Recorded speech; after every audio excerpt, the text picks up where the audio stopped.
अस्सलामु अलैकुम वरहमतुल्लाह।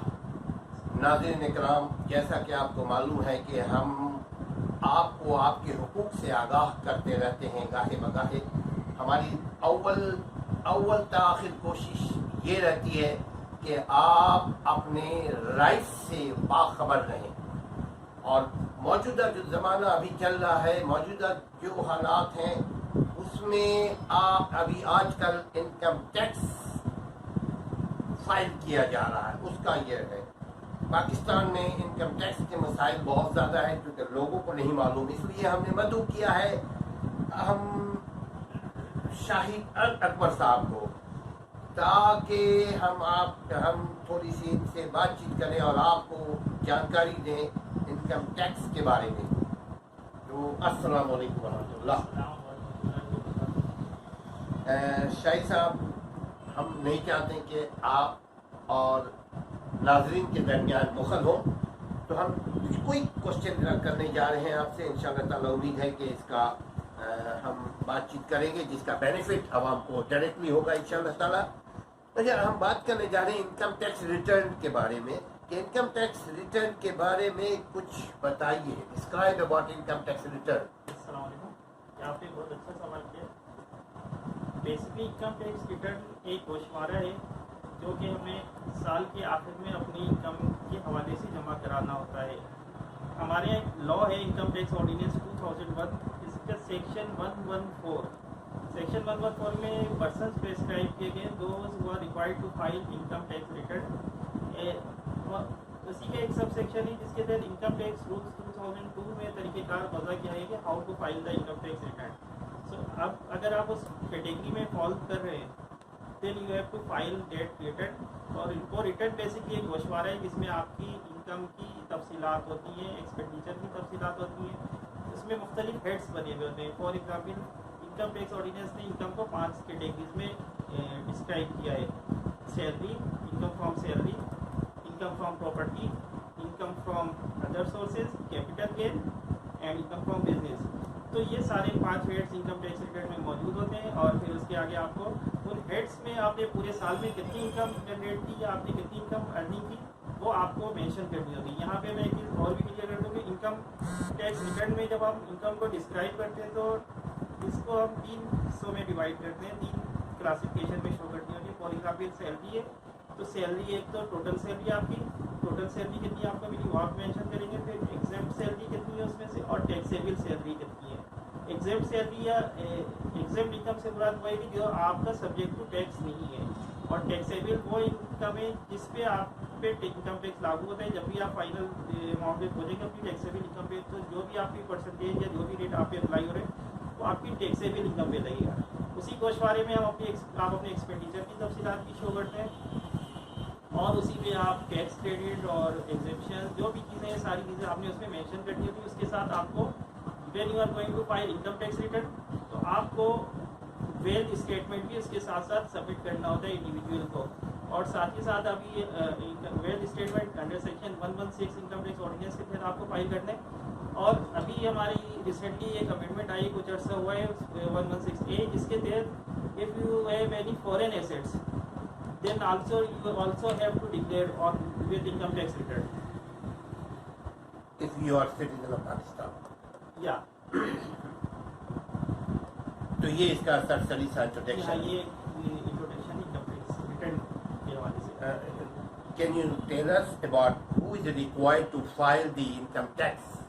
ये बहुत कौन इसको यानी किस पर लाजिम है? ये आपने बहुत अच्छा सवाल किया। हमसे अक्सर लोग ये सवाल करते हैं कि क्या आप पे टैक्स रिटर्न फाइल करना लाजमी है। बाज़ दफ़ा ऐसा भी होता है कि लोगों के पास नोटिस आते हैं और वो फिर परेशान हो रहे होते हैं। वो कहते हैं कि हम तो इनकम इतनी अर्न ही नहीं कर रहे, या वो ये समझ रहे होते हैं कि उनको इनकम टैक्स रिटर्न फाइल करना लाजमी नहीं है। लेकिन वो कहते हैं कि हमारे पास नोटिस आ गया, हालांकि as per law they are suppose to file income tax return. यार मैं आपको थोड़े से यानी आप ये कहते हैं कि वो गलत फहमी का शिकार है। वो गलत फहमी का शिकार है। वो लॉ से नावाकिफियत की वजह से उनको ये नहीं पता होता कि वो लॉ की वायलेशन कर रहे हैं और उनकी पेनाल्टी ये लग जाती है जिसकी वजह से, और उनकी प्रोसिक्यूशन भी हो सकती है ड्यू टू नॉन कंप्लाइंस। तो यहाँ मैं आपको बताने जा रहा हूँ कि कौन कौन लोग इनकम टैक्स फाइल करना चाहिए इनको।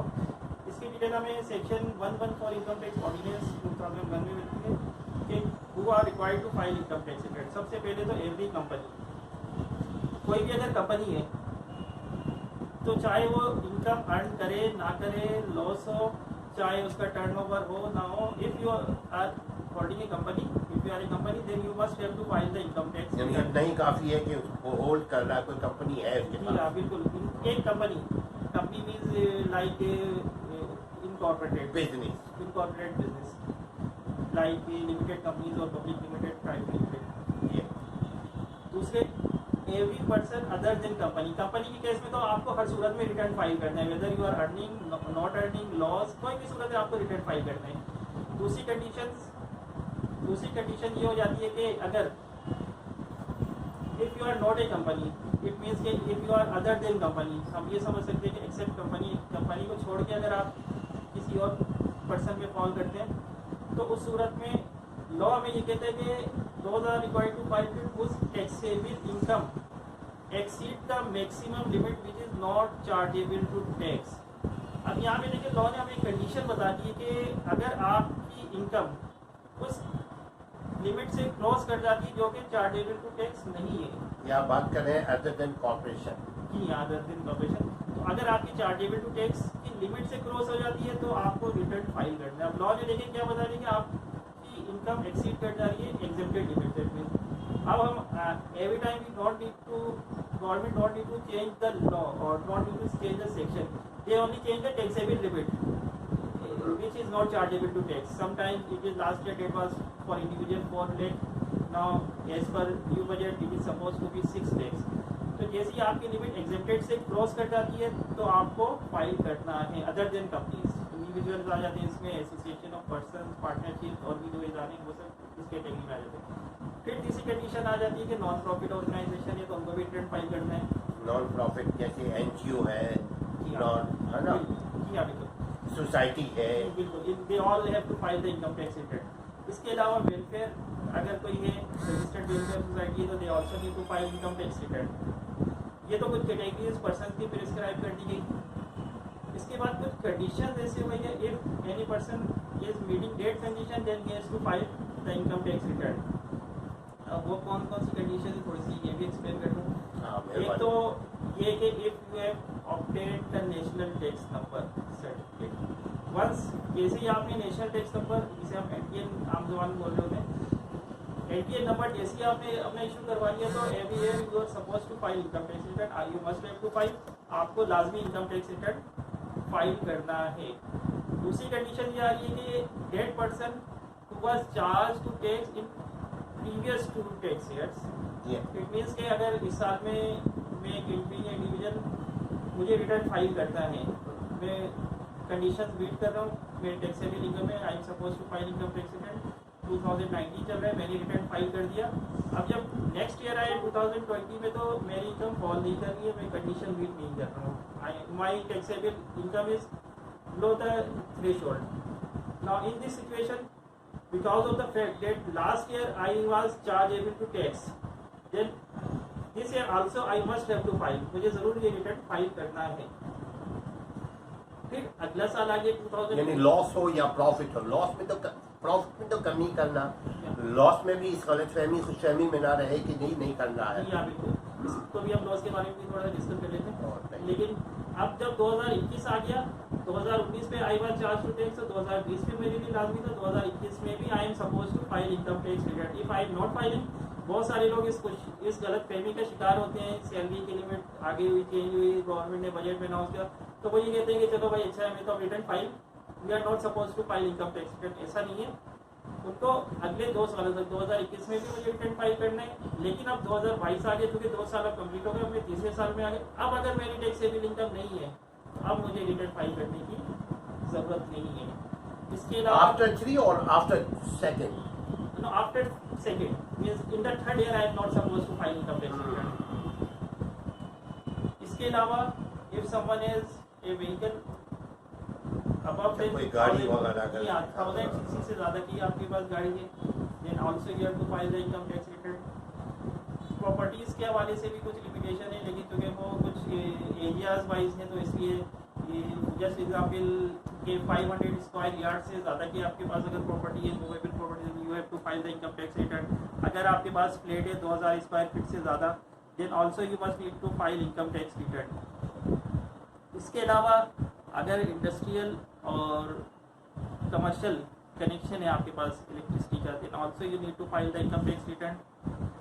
इसके अलावा अगर आप मेंबर हैं किसी बिजनेस एसोसिएशन के, chamber of commerce, trade association, even if you are any member of engineering council, Pakistan bar council, provincial bar council, और if you are A medical practitioner, if you are registered with Pakistan Medical and Dental Council, then you also need to file income tax return. माशाल्लाह, thank you भाई। अच्छा ये बताइए, who are exempted to file the income tax हमारे return? आपने बहुत अच्छा सवाल किया है। हमारे यानी इसको उर्दू में मैं ऐसे बताऊं, कौन मुस्तस्ना है, कौन इससे बड़ी है? हमने जो कंडीशन आपको बताई, जो अभी मैंने आपको बताई है कंडीशन, इसमें शुरू की तो कुछ कंडीशन थी कि कंपनी को रिटर्न फाइल करना है। इसके अलावा इंडिविजुअल की अगर लिमिट थ्रेशोल्ड, एग्जेप्टेड थ्रेशोल्ड से अबव हो जाती है तो फाइल करना है, और जो दूसरे लोग थे। फिर हमने कुछ कंडीशनल बताई सिचुएशनल वाइज, इस तरीके से अगर आपके पास ज़मीन है या भी है तो कुछ कंडीशन हमें ऐसी दी गई जो कंडीशन मीट होने की सूरत में इफ ए विडो के लिए माफ है कि वो they are not suppose to file income tax return. हाँ, जो विडो यानी जिनकी इनकम नहीं हो रही है, जी हाँ, और विडो है, window if they are only required due to property, like property reason or vehicle reasons, then they are not supposed to file income tax return. The orphan below the age of 21 years, उनको भी नहीं file करना। and disabled person. इसका क्यों थोड़ा सा बताएंगे? ये हर माशरे में कुछ लोगों को रिस्पेक्ट दी जाती है, ऑनर दी जाती है और मुराद दी जाती है, तो इसी चीज़ को मद्देनजर रखते हुए पाकिस्तान ने दिया हुआ। हमारे यहाँ बिल्कुल दिया हुआ। माशाल्लाह, very good। अच्छा एक और क्वेश्चन, अगर कोई इनकम टैक्स रिटर्न फाइल ना करे, वो निसाब के अंदर आता है लेकिन उसके बावजूद फाइल नहीं करता, वजह कोई भी, तो उसके लिए क्या है? सबसे पहले तो हमें ये चीज़ समझनी चाहिए, when we need to file income tax return. हमारे रिटर्न के लिए ड्यू डेट होती है एज पर लॉ, और गवर्नमेंट उसको बाद में एक्सटेंड भी कर देती है। That is called due date for filing of income tax return. तो अगर तो if you have filed income tax return within that due date, then it is okay. तो फिर वो ये हुआ कि जैसे ही आपने रिटर्न फाइल किया, वो आपके रिटर्न को चेक करेंगे, अगर आपका return is complete in all respect and that is okay. और अगर आपने आपके रिटर्न में कोई डिफिशियंसीज देखते हैं वो FBR वाले, तो वो आपको नोटिफाई करेंगे। इफ अगर कोई डॉक्यूमेंट्स मिसिंग है या कोई भी चीज़ मिसिंग है तो आपको नोटिफाई कर देंगे। जैसे ही उन्होंने नोटिफाई किया, then you are suppose to file that, fulfil that requirements. If you don't fulfil that requirement, it means that you have not filed the income tax return, that is nullified. And if you fulfill that requirement, तो आपकी requirements पूरी हो गई, आपने दोबारा fulfill कर दी। अब एक सिचुएशन ये हो गई कि आपने रिटर्न फाइल नहीं किया है। If I am supposed to file income tax return, but if I don't file the return within due date, सबसे पहली चीज़ तो ये होती है कि जैसे ही ड्यू डेट गुजर जाएगी, अब आप पे पेनाल्टी अप्लाई हो जाएगी। हमारे यहाँ सेक्शन 182 है, सब सेक्शन 1 है। सब सेक्शन 1 में पेनल्टी दी गई है जो कि कुछ सर्टेन परसेंटेज है, यानी जुर्माना 20,000 या ईबी वरीज है। ये सबसे पहली चीज़ तो ये कि अगर आपने ड्यू डेट से आप क्लोज करें तो आप पे पेनल्टी का सेक्शन अप्लाई हो गया। अब दूसरी चीज़ ये है कि हमारे यहाँ कमिश्नर ऑफ इनकम टैक्स को ये अथॉरिटी है कि वो आपको नोटिस भेजेंगे अंडर सेक्शन 114 सब सेक्शन 4।